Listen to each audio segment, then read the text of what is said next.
Hallo zusammen! Heute restaurieren wir weiter an unserer Pfaff 30. Das Wetter wird besser und irgendwann möchte ich ja mal mit, dieser Pfaff draußen quilten. Das heißt, heute nehmen wir uns den vorderen Teil der Maschine vor. Wenn ihr neu auf diesem Kanal seid, geht es um Patchwork-Quilten und um kleine Nähprojekte. Heute geht es um die Pfaff 30 und wir legen los.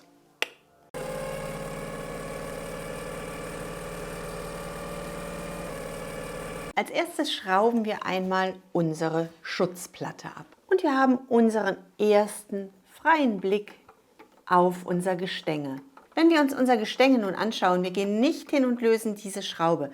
Unsere Nadel braucht eine bestimmte Einstichtiefe. Wenn wir diese Schraube lösen und das Ganze nachher wieder zusammensetzen möchten, dann ist es sehr schwer, den genauen Abstand wieder zu finden. Und unsere Maschine näht dann vielleicht nicht mehr ganz so gut, als sie es jetzt tun könnte. Also die Schrauben lassen wir. Das Ganze sprühen wir nur schon einmal mit WD-40 ein. Im Moment können wir so richtig rumsauen. Wir machen es ja nachher alle wieder sauber. Das lassen wir nun alles gut einwirken. Was wir zuerst machen ist, wir reinigen unsere Platte. Die kleinen Teile von unserer Abdeckung, die Schraube und diesen kleinen Helfer, habe ich in Waschbenzin eingelegt. Das Ganze decken wir mit einem Unterteller ab. Waschbenzin verfliegt. Und wir starten mit der oberen Platte. Diese obere Platte reinigen wir mit Metarex.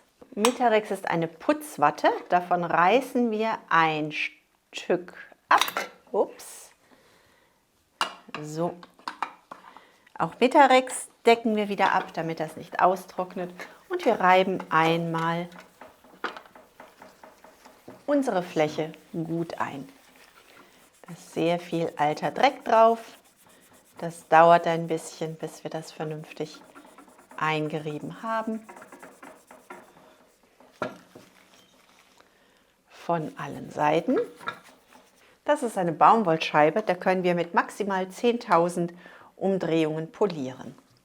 So, ein bisschen von dem Metarex haftet jetzt schon mal auf unserer Schicht.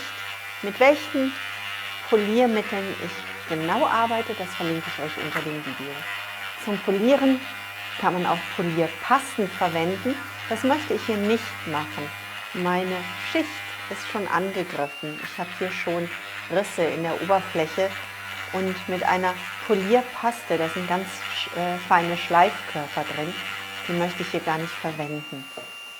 Richtig polieren ist ein Beruf. Das kann man nicht mal eben machen und man verschleift sich ganz schnell die eigenen Stücke, wenn man es selber machen möchte. Also nehmt da lieber eine Polierwatte, die chemisch reinigt und poliert das einfach nur mit dem Schwämmchen, mit der Baumwollscheibe. Meine Platte ist jetzt nicht so schön geworden, wie ich mir das gewünscht hatte.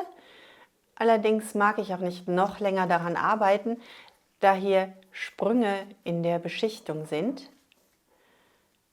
Diese Chromschicht hat hier Löcher und je mehr ich darüber gehe, je mehr habe ich Angst, dass ich eben den Schaden eher vergrößere. Ein bisschen glänzen tut sie, also lasse ich das so und lege sie einmal zur Seite. Unsere Verschraubung dürfte nun schon so ein bisschen eingeweicht sein und wir schauen mal, wie sauber wir das denn nun bekommen. Das legen wir einmal auf unseren Teller. Damit ist unser Bad frei und wir können einmal unser Füßchen und unsere Stange abnehmen. So, unser Füßchen, wir lösen die Schraube. Unsere Einzelteile so, schmeißen wir wieder in unser Bad. Diese einzelnen Elemente bearbeiten wir wieder mit Metarex und polieren das dann wieder über. So, auf meinen Füßchen und auf meinen Teilen ist noch sehr viel Schmier, weil die Maschine ja in einem Restaurant gestanden hatte. Das heißt, den Schmier, den löse ich einfach einmal mit einer Seifenlauge. Dafür könnt ihr jede Handwaschcreme nehmen oder ein Stück Seife oder Kernseife. Und wir polieren das Ganze einmal, wir kratzen das einmal mit einer Zahnbürste vor. So, ich hoffe, man sieht etwas. Wir haben unsere Maschine schon ein bisschen eingeweicht und wir fangen langsam an, den Dreck zu lösen. Ich guck mal. Ja, das lohnt sich. Wir nehmen unser Waschbenzin dazu, tunken einmal ein und polieren. Hier ist tatsächlich Putzen angesagt. Einfach nur reinigen. Nur den ganzen alten Dreck herausholen.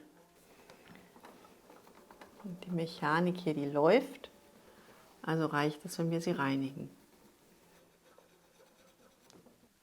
Unsere obere Schraube schrauben wir einmal ab. Diese Schraube ist für den Füßchendruck. Die möchten wir ebenfalls eben einlegen.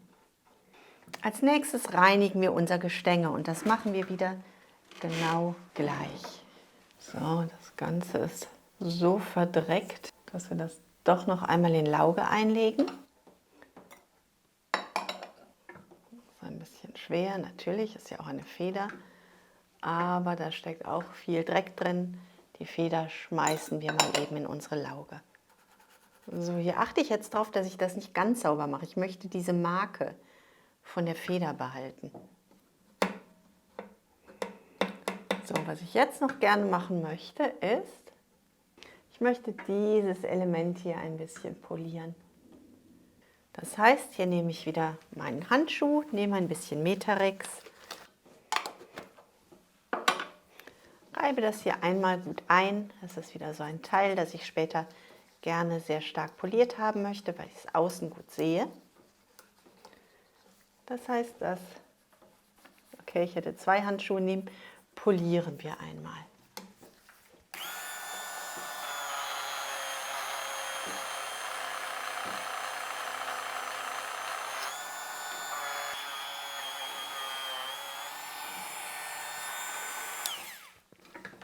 Und reiben das einmal nach.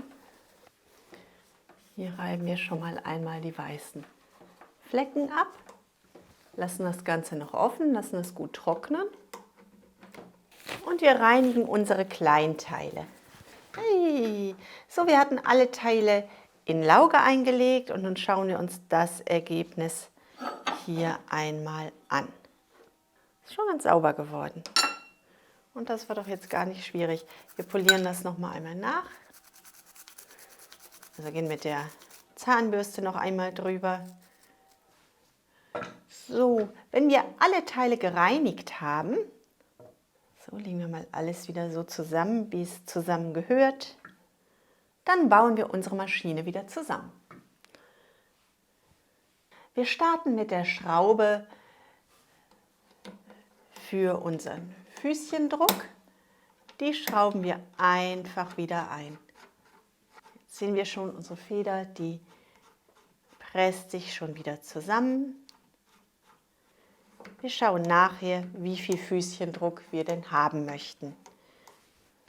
Wir schrauben unsere Nadelhalterung wieder an. Wir schrauben unser Füßchen an. Das sieht schon mal gut aus. Ölen und schmieren werden wir unsere Maschine später. Das werden wir komplett in einem machen. Das heißt, jetzt setzen wir einfach nur noch unsere gereinigte Platte an. Der nächste Teil unserer Pfaff ist gereinigt und ich sehe aus wie ein Schwein. Ich hoffe, euch hat das Video gefallen und ich hoffe, eure alten Maschinen werden auch langsam wieder gängig, sauber und schön anzusehen. Ich wünsche euch eine wunderbare Woche, bleibt gesund und glücklich und denkt daran, was immer auch passiert, einfach weiternähen. Yay. Tschüss!